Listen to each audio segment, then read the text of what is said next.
옆에 계신 분들 인사합시다. 잘 오셨습니다. 정말 잘 오셨습니다. 반갑습니다, 여러분. 자, 날씨가 부쩍 그저 기온이 많이 올라가고 있는 것 같습니다. 바바리 코트를 한 번 입은 것 같아요.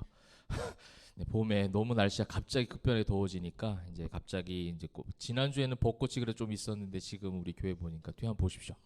이제 푸릇푸릇 여름의 어떤 색깔들이 이제 나오려고 하고 있는데요. 참 사계절이 이쁜 이곳에서 우리 계속해서 은혜의 말씀들 기도해 주신 것처럼 말씀으로 잘 세워가는 교회가 되길 소망합니다. 자, 우리 지난주 말씀에 퀴즈 해야 되겠죠? 제목이 뭐였죠? 제목 3명. 우리 어린이들은 또 그거 이제 해야 되니까, 그죠? 어린이들 시작. 잘했습니다. 박수. 말씀을 상고하는 공동체였습니다. 자, 베레아 성도들에 대한 부분이었는데, 베레아 성도들이 말씀을 상고하게 된 여러 과정들이 있었어요. 그렇게 될 수 있는 본판들이 좀 그런, 어떻게 말하면, 좋게 말하면 어떤 토양이라고 할 수 있겠죠. 그 토양이 만들어진 과정들을 성경에서 표현했는데, 첫 번째가 어떤 거였죠? 그들에게 어떤 것이 있었어요? 저기서 이제 얘기했습니다. 네, 더 너그러워서, 그죠? 고린도 교회 성도들보다 금방 편견이 없다고도 집사님 말씀하셨습니다. 네, 여기까지. 네, 더 너그러웠다라는 말 자체가 헬라어로 잘하셨습니다. 네, 유게네스. 네, 유게네스. 이거는 약간 부산 사투리로 이제 헬라어를 네, 유게네스. 이거는 약간 헬라 사람들이 그렇게 말 안 할 것 같은데. 네, 유게네스. 그죠? 유게네스. 더 너그럽다. 편견이 없다. 이제 이런 거였죠. 이게 이제 원래 단어는 그거였잖아요. 이제 귀족적인, 신사적인이라고 했는데 고린도란다. 데살로니가 성도들보다 더라는 비교급이 붙으면서 그들보다 더 편견 없고 선입견 없이 말씀을 받아들이는 그런 좋은 토양을 그들이 갖고 있었다라는 겁니다. 우리 이제 그들은 이것을 그러한가 하여 성경을 상고하였죠. 이 헬라어가 뭐였죠? 여기 우리 안 한 사람, 우리 윤경. 아나크리노. 잘했습니다. 네, 우리 청년들이 헬라어에 강해요, 그죠? 아나크리노입니다. 아나크리노는 검토하고 비교하고 조사하고 뭐 이런 거 있죠. 그래서 우리가 이제 한 주간의 성경을 말씀을 우리가 예수 중심, 말씀 중심으로 살아가는데 그 일상 속에서 얼마나 말씀을 상고하는가에 대한 교훈들을 자신을 돌아보고 함께 또 한 주간 많이 그죠? 말씀에 대한 부분들을 서치라는 거는 이제 생각을 많이 해본다는 거죠. 내가 말씀으로 지금 살아가고 있는지 또 말씀을 기억하고 있는지 그렇게 해봤는데 한 주간 여러분 서치 많이 해보셨습니까? 네, 말씀에 대한 서치, 자기 마음의 검색창에 그런 상고하는 말씀을 상고하려고 하는 그런 부분들이 우리 교회 안에 가득하면 좋겠습니다. 자, 서로에게 박수. 네, 너무 잘하셨습니다. 자, 오늘의 그러면 제목은 역시 이제 말씀과 계속해서 연관이 있어요. 지금 17장의 첫 번째 갔던 데가 어디였죠? 17장 데살로니가 갔었죠. 그 다음에 두 번째 베레아. 그 다음에 세 번째가 지금 어디냐면 아덴이에요. 아덴. 이제 아덴인데 오늘 이제 제목이 좀 특이하죠. 자, 제목 한번 읽어봅시다. 시작. 웰빙하는 종교단체. 이때까지 우리가 말씀을 상고하는 공동체, 말씀의 씨앗이 이제 심겨진 그 말씀으로 세워진 공동체. 그래서 좋은 어떤 공동체, 긍정적인 면을 좀 다뤘어요. 그래서 제가 공동체라는 표현을 썼는데 오늘은 공동체라는 표현을 쓰지 않고 종교단체라고 썼습니다. 그래서 이제 아덴이 지금 어떻게 하고 있는지, 이 제목이 왜 나왔는지를 우리가 하나하나 좀 살펴보도록 할게요. 여러분, 웰빙이라는 단어는 좀 오래전에 나온 유행했던 단어입니다. 그죠? 2000년대 들어오면서 조금 이제 생활의 질들이, 물론 이제 항상 경제나 경기는 어렵지만 생활의 질들이 조금 이제 높아지다 보니까 인간의 어떤 행복을 추구하기 위해서 취미 활동이나 또 정신적 건강의 어떤 조화를 이루어 가자, 행복한 삶을 추구해 보자라는 그 삶의 어떤 유형이나 문화로서 이제 나온 단어가 웰빙이라는 단어예요. 그런데 이제 이것이 이제 무엇을 추구하냐 했을 때 이제 인간의 어떤 행복을 추구하고자 하는 그런 목적이 있는데, 이런 문화가 이 아덴 가운데 굉장히 많이 그들 가운데 있었다라는 거죠. 이제 그거를 이제 우리가 하나씩 이제 살펴보도록 할 겁니다. 자, 우리가 17장에 이제 세 곳의 어떤 지역을 보면서 말씀에 대한 자세와 반응들을 계속 보게 하고, 또 이 성경의 흐름상 17장의 2차 전도 여행의 주된 지역들을 통해서 말씀이 어떻게 성도들에게 심겨지고 그 말씀을 어떻게 받고 말씀을 받는다라고 하는 것, 단순히 우리가 말씀을 듣는 것으로 끝나는 것이 아니라 정말 말씀이 내 삶 속에서 내 모든 것을 주관하는 삶이 무엇인가에 대해서 고민하게 만드는 17장인 것 같아요. 또 그러지 못하게 하는 현대적인 어떤 문화들, 우리 삶의 어떤 환경들, 이런 어떤 것들이 이 17장 마지막 아덴이라는 것을 대표적으로 우리에게 보여주면서 이게 뭐 사실은 2000년, 이 아덴이라는 지역은요 사실은 3000년도 넘은 그런 아주 고대 도시입니다. 지금도 있잖아요. 지금 뭐죠 이름이? 아테네잖아요. 아테네. 그리스도가 아니고 그리스의 하도 제 입에 예수 그리스도가 많이 있으니까 그리스를 그리스도라고 부르는 그리스의 수도죠 지금도. 그러니까 그 역사적 유물로서 좋게 그렇게 평가를 하고 있을 만큼 아주 오래된 고대 도시입니다. 근데 이 아테네 도시의 어떤 상황들이 우리가 살아가는 현대 시대하고 매우 닮아 있다라는 것을 가르쳐 주면서 우리에게 주시는 중요한 교훈이 있더라는 거예요. 우리가 하나씩 한번 살펴보도록 하겠습니다. 그러면 이제 아테네 여기는 이제 어디 있고 지역적 배경이 어떠한지 사진을 통해서 좀 보도록 할게요. 자, 아테네 지난번 베레아에 있었죠. 베레아에 있다가 아테네 쭉 해안가 쪽으로 쭉 내려오는 거예요. 그죠? 아테네 지금도 아테네가 저쪽 지역에 있는데 자, 이 아테네라는 지역을 좀 그림으로 좀 이제 이미지로 한번 모아봤어요. 그들의 문화가 어떠한지. 자, 그 다음 사진 한번 보여주십시오. 자, 요거 올림픽이 이제 만들어진 도시예요. 그러니까 운동 경기가 활발하게 이루어졌던 곳이고 또 우리가 지금 헬라어 막 많이 보잖아요. 그러니까 헬라 문화권 이 알렉산더 대왕을 통해서 그러니까 헬라어가 그 당시에는 공통 언어였어요. 그 세계 중심의 언어가 헬라어였는데 그 세계 중심의 언어를 가지고 거기서 나온 그 도시에서 나온 언어가 이제 헬라어였다는. 그러니까 얼마나 이 세계를 주도하고 있었는가에 대한 그 언어적인 부분에서도 살펴볼 수 있겠고, 여러분 역사적으로 잘 알고 있는 알렉산더 대왕, 그렇죠? 알렉산더 대왕이 헬라 제국을 만들었고, 또 뭐 간다라 미술 이건 뭐냐면 여러분 이제 그리스 아테네 같은 데 가면 조형물이 많아요. 여기 철학자도 막 이 조형물이 있죠. 약간 이렇게 조각을 해놓은 돌로 조각해놓은 그것들이 많이 발전했기 때문에 이게 이제 아시아 쪽까지도 계속 이 퍼져 나갈 만큼 이 기술적인 부분들 안에서도 굉장히 뛰어났다라는 거예요. 기술적으로도 뛰어났고 또 철학자 여러분 철학자 잘 아는 철학자 누가 있어요? 소크라테스, 아인슈타인, 아리스토텔레스 해봐봐. 비슷했는데 굉장히 비슷했는데 나 나오는 줄 깜짝 놀랐거든. 근데 아인슈타인 해가지고 와. 네, 여기 주세요. 네, 뭐라도 얘기하면 돼요. 네, 아리스토텔레스도 들어봤어요? 우리 어린이들? 처음 듣는 거죠. 뭐 그래요. 네, 그런 친구들이 있어요. 네, 그런 철학자들. 그러니까 막 이제 철학자들도 많이 거기서 이제 나와 있었고 또 여러분 그리스 신화는 아마 우리 어린이들도 책 같은 거 본 적 있을 것 같아요. 무슨 신 해서 막 나오잖아요. 그죠? 그런 것들도 이 안에서 많이 발전해요. 그러니까 온갖 인간의 어떤 문화들이 다 총 집약되어 있는 곳이 바로 아덴이고 굉장히 활발하게 일어났던 곳이 이제 이 아테네였습니다. 그래서 여러분 사진 하나 또 보여주시면 이것도 본 적 있으실 거예요. 이거 본 적 있어요? 그죠? 파르테논 신전 해가지고 이게 지금 아직도 남아 있는 거예요. 그 당시 때 이제 지어진 엄청 크죠, 그죠? 요 안에서 이제 제사도 드리고 그런 철학자들의 변론과 논쟁 이런 것들이 많이 이루어졌던 굉장히 인간의 문학이나 철학, 과학 뭐 또 어떻게 보면 이 아덴이라는 곳에 이제 법정 문화들도 많이 이게 깊숙이 이제 만들어졌기 때문에 민주주의가 여기서 이제 기초적으로 나왔다라고 말을 하기도 합니다. 그러니까 우리가 지금까지 2000년, 3000년 흘러오면서 인간의 모든 문화적인 부분들을 다 담고 있는 곳이 아덴이에요. 근데 그곳에서 지금 바울이 복음을 전하는데 과연 어떻게 됐을까? 이걸 우리가 한번 살펴보고 이것이 우리가 살아가는 이 시대와 현실과 한번 비교해서 묵상해 볼 수 있을 것 같습니다. 자, 그러면 이제 말씀을 통해서 하나씩 볼게요. 16절 바울이 아덴에서 그들을 기다리다가 그 성에 뭐가 가득한 것을 보고 우상이 가득한 것을 보고 마음에 격분하였다. 지금 이제 그 성에 우상이 가득해서 화가 났는데 이제 그 상황에 대한 배경을 이제 이야기하고 있는 거예요. 그러면서 이제 17절 보시면 여기가 이제 우리가 주는 중요한 메시지가 있습니다. 17절 회당에서는 유대인과 경건한 사람들과 또 장터에서 날마다 만나는 사람들과 변론하니. 자, 그 성에 지금 뭐가 있어요? 아덴에도 유대인들이 있어요. 회당이 있죠. 회당이 어떤 곳이에요? 말씀이 활발하게 강론되어지는 장소가 회당이에요. 우리가 이때까지 전도 여행을 갈 때마다 바울이 회당을 먼저 가보잖아요.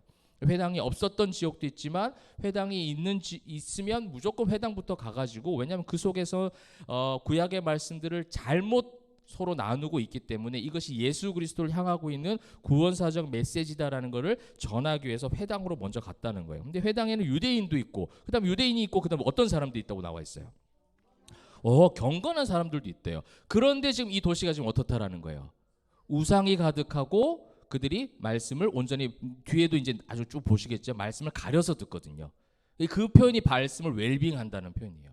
자기의 인간적, 자기중심적 행복을 추구하는 방향으로 말씀을 듣는 것이지, 교훈을 듣는 것이고 철학자들을 수용하고 뭐 그리스 신화를 듣는 것이지, 그런 어떤 기독교 신앙은요, 그 완전히 다르거든요. 자기중심적 인간의 어떤 행복을 추구하고자 하는 게 기독교 신앙이 아니에요. 인간이 죄인임을 자각하게 하고 인간이 아무것도 할 수 없음을 하나님 앞에서 그것을 인정하도록 만드는 게 사실은 기독교 신앙의 핵심적 가치죠. 근데 이제 그런 것들이 없었다는 건데, 그러면 그 안에 회당도 없고 경건한 사람들도 없으면 사회적 분위기가 그럴 수 있다고 쳐요. 그런데 지금 17절에 중요한 단서는 뭐냐면 유대인도 있었고 회당도 있었고 경건한 사람들도 있었다라는 거예요. 그러면서 우리가 이제 이 경건에 대한 것도 우리가 한번 살펴볼 필요가 있어요. 자, 이 경건하다라는 것은 지금까지 사도행전 오면서 굉장히 중요하게 다루었던 한 번의 설교가 있었거든요. 그럼 먼저 헬라어를 한번, 뭐 아직 띄우지도 않은데 아는 뭐예요? 자, 한번 띄워주십시오. 그 헬라어를 하나씩 띄워주세요. 자, 읽어보세요. 여러분 헬라어 잘 알잖아요, 그죠? 여러분 우리가 했던 거예요. 이 두 개를 제가 비교하면서 말씀을 드렸어요. 어떻게 읽었어요 이거를? 와, 나 깜짝 놀랐다 진짜. 이거 왼쪽에 세보마이잖아요. 세보마이 or 그다음에 오른쪽 거 뭐예요? 그때 비슷했어요. 포랑 굉장히 비슷했어요. 포에마. 이 두 가지를 제가 비교를 해드렸어요. 자, 그 다음 한번 띄워주실래요? 그러면 이제 한글로 힌트를 하나씩 봅시다. 포베오. 자, 포베오. 자, 이 두 개가 어떻게 제가 구분했는지 이거를 설명할 수 있는 사람이 있을까? 이거는 제가 만약에 찾을 수만 있다면 10달란트를 드리겠습니다. 이걸 설명할 수 있다. 하나 힌트 더 드릴까요? 힌트를 하나 더 드리면 좀 알 수 있을까요? 자, 힌트 하나 더 주십시오. 자, 두려움. 자, 이 두 구절을 통해서 여러분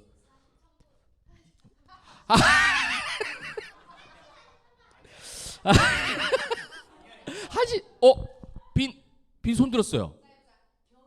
잠깐만요. 빈 손 들었어요. 세보마이는 두려움으로 움츠려드는 거. 그렇지. 그래서 근데 포베오는 두려워하지만 존경하는 그런 놀라움. 10달러 주십시오. 맞아. 잘한다. 이 사도행전 13장 말씀이에요. 그죠? 13장 말씀 한번 가볼까요? 자, 한번 가봅시다. 13장 43절 한번 가봅시다. 43절에 세보마이가 43절에 나와요. 그죠? 13장 43절 보시게 되면 회당의 모임이 끝난 후에 유대인과 유대교 입교한 경건한 사람들이 바울과 바나바를 따랐다 했을 때 그 경건은 세보마이예요. 근데 앞에서 16절에 한번 또 나오죠. 바울이 일어나 손짓하며 말하되 이스라엘 사람들과 및 하나님을 경외하는 사람들아 나오잖아요. 이 경외가 똑같은 그런 단어일 수 있겠지만 하나님을 따르는 경건한 사람, 경외하는 사람의 이 두 가지 단어를 쓰는데, 세보마에는 그냥 종교심에 두려움에 움츠려들어서 무서워서 따라가는 거고, 포베오는 어떤 거예요? 포베오는 하나님 앞에 잘하셨어요. 워십, 예배자로 따라가는 거예요. 정말 하나님, 내가 주님을 찬양하고 경배합니다. 그 경건이죠. 그랬을 때 하나님께서 나에게 내려주시는 은혜를 경험하는 삶이 포베오의 삶인 거예요. 세보마이가 무조건 나쁘다는 건 아닌데, 우리가 좀 더 신앙적 관점에서, 성경적 관점에서 우리가 추구해야 될 경건과 경외하심은 그냥 단순하게 움츠려들어서 주일 빠지면 안 될 것 같은, 주일 빠지면 이번 주에 다리 몽댕이가 부러질 것 같은 뭐 이런 무서움의 주일을 지키는 게 아니라, 정말 주님을 찬양하는 게 기뻐서 감사해서 믿는 사람들과 함께 교제하는 게 행복해서 지난주에 베레아 성도들이 가지고 있었던 두 번째 마음이 뭐예요? 자원하는 심령이었잖아요. 그들이 그죠? 그들이 간절한 마음으로 하나님 마음을 받았다 했을 때 준비되고 자원하는 심령으로 그렇게 하나님을 경외하는 게 이게 포베오라는 거예요. 그럼 오늘 본문에서는 어떤 단어를 썼을 것 같아요? 오늘 본문 세보마일까 포베오일까? 그렇죠. 여러분 이 차이를 우리가 모르고 그냥 지나가면 그냥 경건한 사람들로 그냥 한때 묶어서 보게 되어지면 그게 이제 종교심인지 신앙심인지 구별이 없이 행위적인 모습으로 가게 되는 이유가 바로 여기 있는 거예요. 이걸 구분할 수 있어야 돼. 17절에 경건한 사람들은요 포베오로 경외하고 경건한 사람들이 아니라 세보마이의 사람들이었다라는 거예요. 신이 무서운 거지. 신의 저주가 신의 재앙이 무서워서 종교 활동을 하는 것이지 그건 진짜 신앙이 아니라는 거예요. 그 말씀을 웰빙할 수밖에 없죠. 그렇죠? 여기서 이제 말하는 그 세보마의 독실한 자들 열심으로 종교심으로는 정말 엄청나게 열심히 하는데 그 열심은 결국은 주변에 아무런 영향을 주지 않았고 그랬기 때문에 아덴이라는 지역은 무엇으로 가득 찼다는 거예요? 우상으로 가득 찼다라는 거예요. 본인들은 세상과 구별되어 살아가는 줄 착각하지만 결국 21절로 한번 보세요. 21절 모든 아덴 사람과 그죠? 그 다음에 거기서 나그네 된 외국인들까지 영향을 줘서 가장 새로운 것을 말하고 듣는 것 이외에는 달리 시간을 쓰지 않아. 그렇게 보니까 말씀을 웰빙하는 문화가 유대인이 그 회당에 있었던 유대인이나 경건하다고 말하는 세보마이의 어떤 사람들이나 똑같이 모든 아덴 사람들이 그렇게 말씀을 웰빙해서 가려서 듣고 그 외에는 시간을 쓰지 않았다는 거예요. 하나님의 말씀으로 어떤 직격탄을 맞고 골수를 찔러 쪼갰을 경험하고 그래서 내가 말씀을 통해서 씨름하고 왜 그렇게 내가 하나님 앞에 그랬을까? 그런 것을 씨름하는. 지난 한 주간에도 우리 성도님 한 분이 그런 얘기 하시는 거예요. 주일 말씀을 듣고 그 말씀에 대해서 고민을 해봤다는 거예요. 저는 거기서 너무 하나님께 감사했어요. 그것이 시작되는 게 뭐예요? 이게 포베오의 삶인 거예요. 말씀이 들려질 때 그냥 듣고 와 좋은 말씀 들었네. 오늘 사도행전에 이런 말씀이 있었어? 여러분 이거는 결국 세보마이에 갇혀버리는 거예요. 이거는 결국 말씀을 상고하는 인생이 아니죠. 말씀을 웰빙하는 거예요. 내가 너무 듣기 좋아하는 말씀. 내가 너무 듣기 새로운 신선한 말씀. 나에게 지금 꼭 필요한 말씀. 우리 그런 말 하잖아요. 나에게 꼭 필요한 말씀. 그러죠, 맞아요. 하나님께서 꼭 필요한 말씀 주시는 건 맞는데 나에게 꼭 필요한 말씀만 찾아가는 게 잘못된 거지. 그게 말씀을 웰빙하는 종교심으로 만들어 버렸다는 거예요. 그래서 복음이 들어오고 회당에서 말씀이 선포되고 하는데도 불구하고 혼합 종교의 모습이 그들 가운데 나타났었고 또 이것이 오늘날 우리가 살아가는 우리의 어떤 교회 문화 가운데도 얼마나 많이 들어와 있는지 몰라요. 여러분 우리 한국 기독교가 순수 기독교냐 봤을 때 저는 조금 더 무리하고 심하게 좀 얘기해서 유교적 기독교 같아요. 유교적 문화가 기독교 가운데 너무 많이 들어와 있어요. 정말 하나님을 예배한다고 말하면서 예배라는 것으로 포장해서 하고 싶은 걸 다 하는 거죠. 우리식으로 다 만들어 버리는 거예요. 이거는 잘못된 상황화의 원리예요. 그죠? 이 상황화의 원리라는 것은 그때도 우리가 했잖아요. 복음이 들어가는데 그 지역에 있는 사람들의 상황에 어느 정도 고려를 해서 기다려주고 그것을 인정해주면서 기독교식으로 의미를 바꿔가는 거예요. 근데 의미를 바꿔가야 되는데 의미도 바꿔가질 않아. 겉모습도 그냥 기존에 갖고 있던 어떤 토속신앙적인 유교적인 문화적인 것을 가져가고 그 의미조차도 바꾸지를 못하고 결국은 계속해서 그렇게 만들어가는 거죠. 여러분 우리가 새벽기도 열심히 해봤잖아요. 그죠? 새벽기도도 우리가 갑자기 안 나오는 사람 열심히 하면 우리 뭐라고 생각해요? 저 무슨 일이 있다. 그죠? 뭔가 필요한 게 있거나 힘든 게 있거나 무슨 목적을 가지고 그 사람 보게 되잖아요. 정말 하나님 앞에 기도하고 싶어서 올 수도 있는 거잖아요. 정말 찬양하고 싶어서 말씀 듣고 싶어서 그냥 하나님과 교제하는 게 너무 좋아서 그렇게 올 수 있는데 어떤 성도가 갑자기 막 예배 열심히 하고 새벽 기도하고 하면 그런 눈으로 보는 거예요. 다 종교심의 눈으로 관점으로 보게 되는 거죠. 다 말씀을 웰빙하는 문화도 우리 가운데 너무 많이 있으니까 그렇게 볼 수밖에 없는 거죠. 그러면 그 시대에 그 아덴이라는 그 지역 가운데 그것을 이끌었던 그 문화적인 것을 지금 하나를 가르쳐주고 있어요. 굉장히 유식한 어떤 것들을 우리에게 가르쳐주고 있는데 18절 보십시오. 여러분 이것도 어디 책에서 많이 보셨던 것들이에요. 그죠? 어떤 학파가 나오고 있죠? 에피쿠로스와 스토아 철학자. 여러분 어디 뭐 보신 적 있을 거예요. 뭐 철학 수업을 들었거나 철학에 어떤 관련돼서 여러분 들으신 적 있을 건데, 이 에피쿠로스와 이 스토아 학파, 이 두 철학의 어떤 학파의 공통적인 특징은 뭐냐면, 아까 말씀드렸죠. 웰빙이라는 것이 인간의 어떤 정신적, 육체적 건강을 조화를 이루어서 행복을 추구한다 했잖아요. 이것이 이제 혼합된 거예요. 인간의 행복을 추구하기 위한 그 목적을 둘 다 가지고 있어요. 근데 과정과 방법은 달라요. 에피쿠로스는 뭐냐면, 인간이 하고 싶은 모든 쾌락적인 거, 그 모든 것을 하면서 내가 행복함을 느끼면 다 선이 돼버리는 거예요. 내가 행복하면 선이 돼버리는 거죠. 악이 아니라 선이 되는 거예요. 그죠? 여러분 예를 들어 볼게요. 여러분 내가 하고 싶은 것 중에 내가 했을 때 모든 것이 다 선이 될 수 있습니까? 조금 극단적인 것 같은데, 내가 만약에 조금 순화해서 얘기하냐면, 내가 만약 도둑질을 하고 싶어. 도둑질을 하면서 도둑질하는 사람들은 거기에 대해서 행복을 느끼겠죠. 그럼 그걸 여러분 선이라고 말을 해요? 그건 선이 아니잖아요. 그건 분명히 악이죠. 이거하고 똑같은 거예요. 근데 에피쿠로스 학파는 그냥 자기가 행복을 느낄 수 있다면 무엇이든지 하라는 거예요. 그러니까 어떻게 보면 좀 인간이 타락하게 될 수밖에 없는 거죠. 그래서 네가 행복만 느낄 수 있다면 그것이 선이다라고 말하는 굉장히 인간 중심적 어떤 모습, 유형을 띠고 있는 겁니다. 어떻게 보면 세부마이와 연결되는 거죠. 자기 중심적 행복한 예배와 경건을 쫓아가는 거예요. 내가 생각하는 예배, 내가 생각하는 말씀, 내가 좋아하는 유형의 집회, 내가 생각하는 프로그램, 교회 건물, 교회 형태, 계속해서 그걸 찾아가는 거죠. 그 예배 집회가 뜨겁든 차갑든 내가 무엇을 하든지 간에 내가 행복하면 그게 선이 돼버리는 거예요. 여러분 교회 생활, 교회를 찾고 예배를 우리가 예배를 드리는 모든 모습 속에 이것들이 얼마나 많은지 모른다는 겁니다.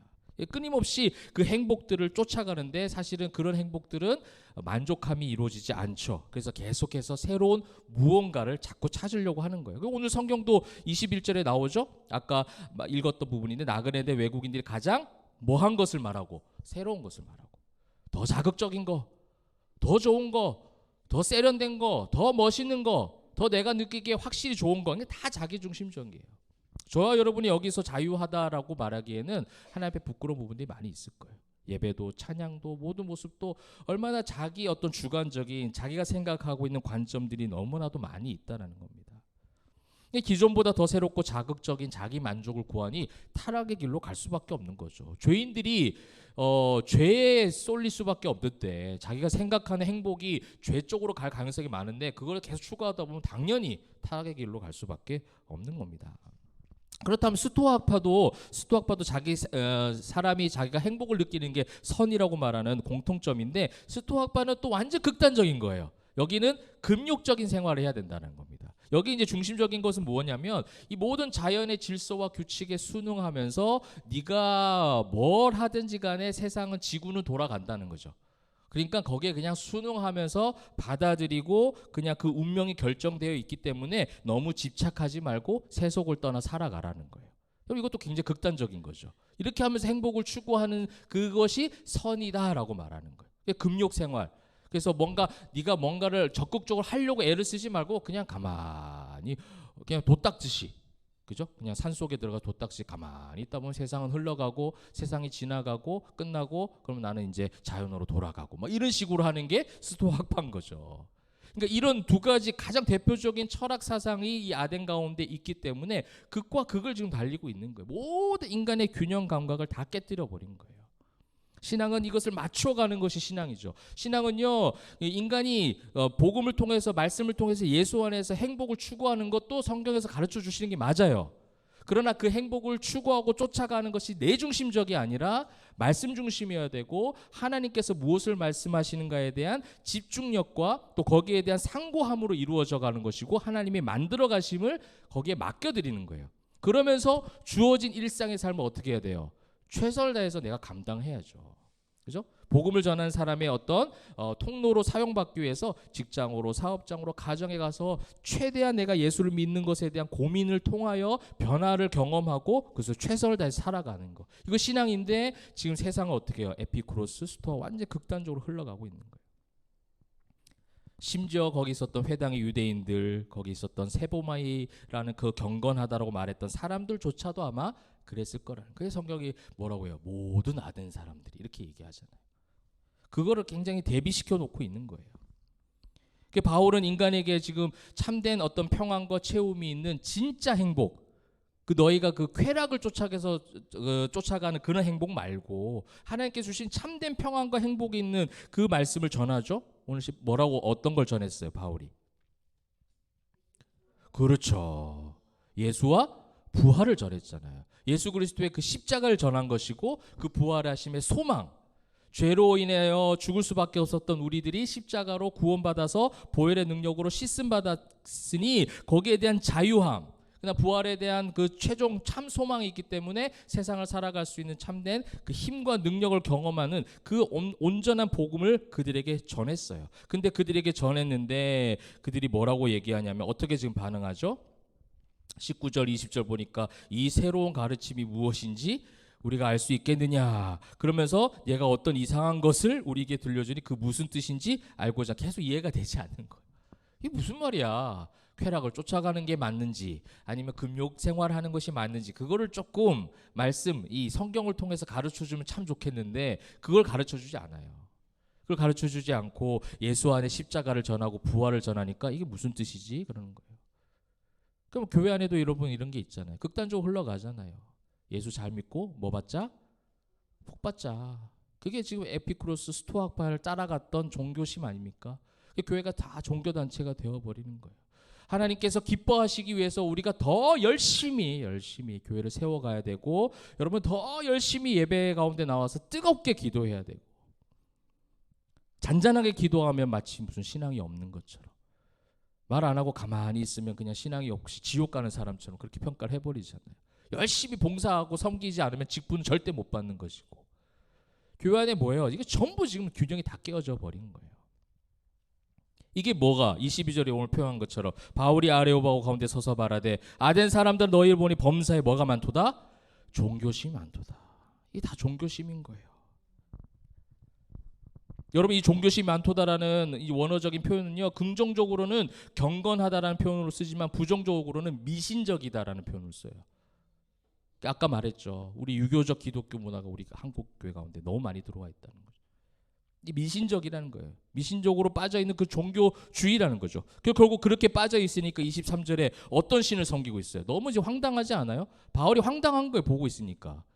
그 신이라고 새겨놓은 아까 그 조각상 이런 게 많이 발전했다 했잖아요. 그 단에다가 뭐라고 새겨놨어요?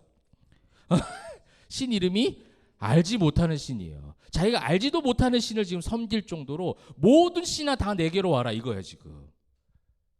그죠? 그 모든 신들을 내가 다 섬겼을 때 뭐 나쁠 게 있겠어? 이 신, 저 신 뭐 다 섬기는 거죠.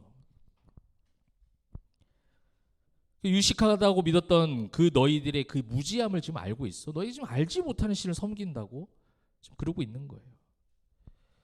우리 삶에서 우리가 그렇게 알지 못하는 내 중심적으로 내가 섬기고 싶어하는 내 행복을 세워가는 그렇게 쫓아가는 신은 우리에게는 없습니까?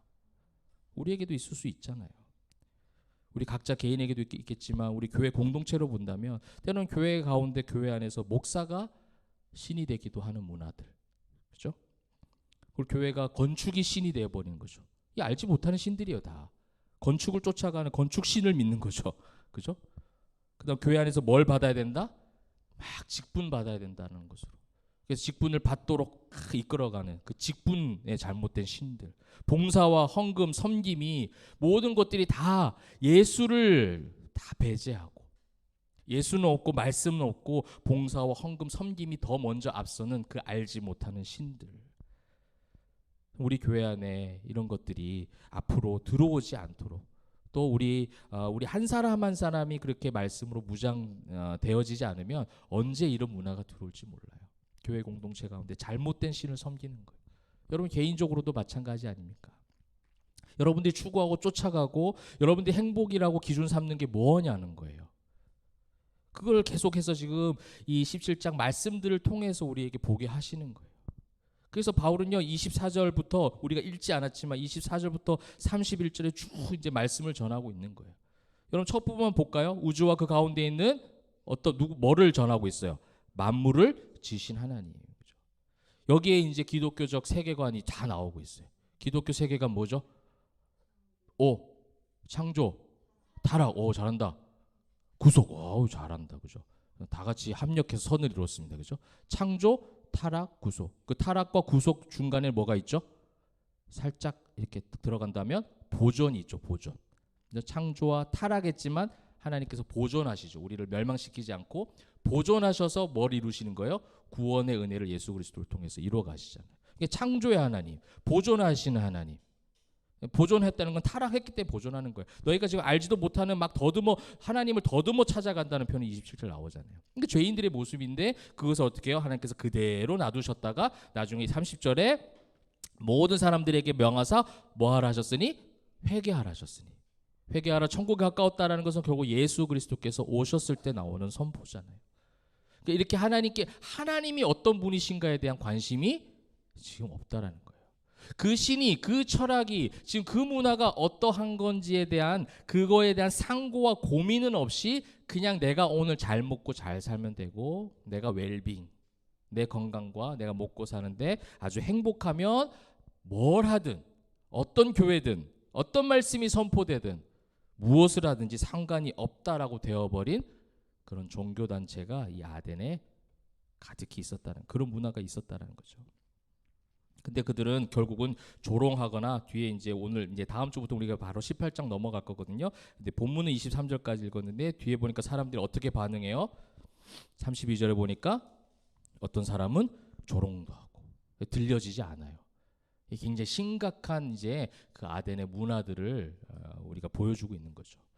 우리가 말씀이 선포되어지고 지금 들려진다면 그것만으로도 큰 은혜인 것 같아요. 근데 이것이 들려지지 않아요. 그런 어떤 종교단체, 말씀을 웰빙하는 종교단체 가운데 들어가서 말씀을 들으면 다 그냥 이게 맞는가 보다 생각하고 살아가요. 저도 그런 교회에서 자라왔고 우리가 다 그런 것들을 경험해 보았잖아요. 그러니까 사람들이 어떻게 하냐면 조롱하고 그 일에 대해서 내 말을 다시 듣겠다. 그러니까 무슨 말인지 이해가 되지 않아요. 그러니까 다시 듣겠다. 그냥 이성적인 어떤 욕망만 채우려고 하는 그런 의미로 다시 듣겠다라고 얘기하는 거죠. 행복을 추구한다고 하지만 죄 사함으로 새로운 생명을 주셨다는 그 십자가와 부활이라는 그 복음을 통한 행복은 전혀 관심이 없고 자신의 삶에 대한 부분들만 지금 생각하고 있는 것이죠. 사랑하는 성도 여러분, 우리가 살아가는 현대 문화가 그래요. 지금 또 앞으로 우리 포에마 교회를 하나님께서 어떻게 이끄실지 인도하실지 모르지만 그러한 유혹과 공격이 얼마나 많이 있을까라는 생각도 말씀 묵상하다 해보았어요. 그래서 지금 이 말씀을 보게 하시고 지금 이것을 목회자도 성도도 고민하게 하신 것은 하나님의 귀한 뜻이 있는 것 같아요. 참 감사하더라고요. 그래서 우리는 말씀을 웰빙하기 위해서 말씀을 듣는 자들이 아니에요. 내 어떤 행복을, 내 어떤 안위를 추구하고자 말씀을 하는 것이 아니라, 말씀을 묵상하는 것이 아니라 정말 내가 하나님 앞에 주님 다시 오실 때까지 거룩하고 순결한 신부로 살아가고 있는지 매일 단장해보는 거죠.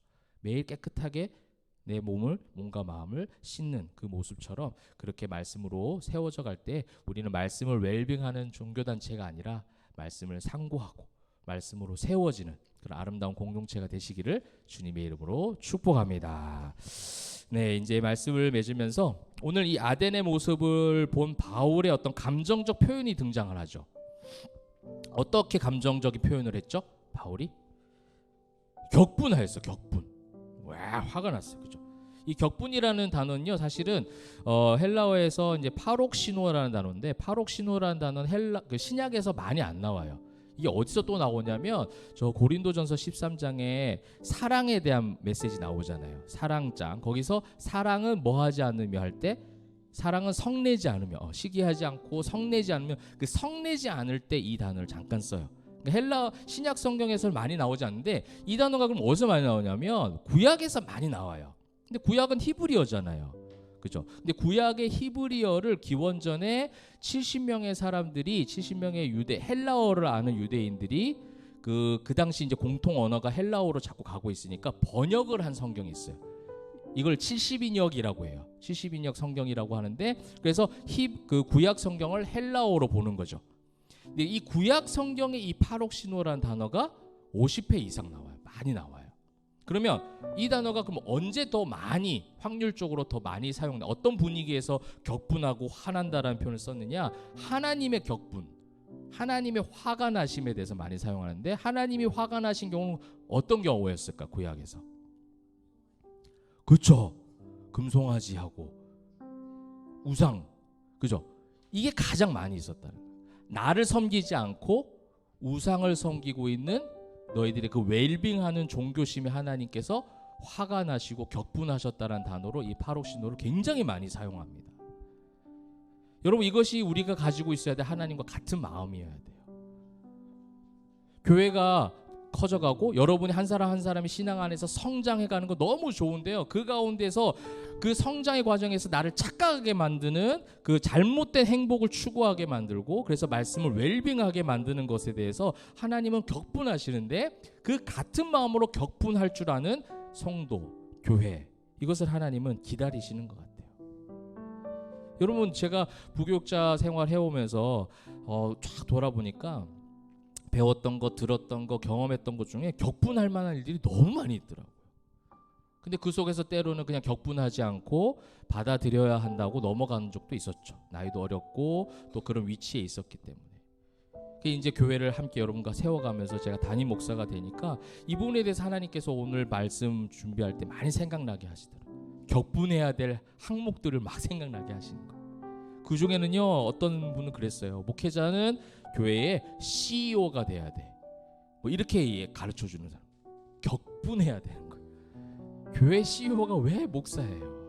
여러분, 이 자체가 잘못된 거 아닙니까?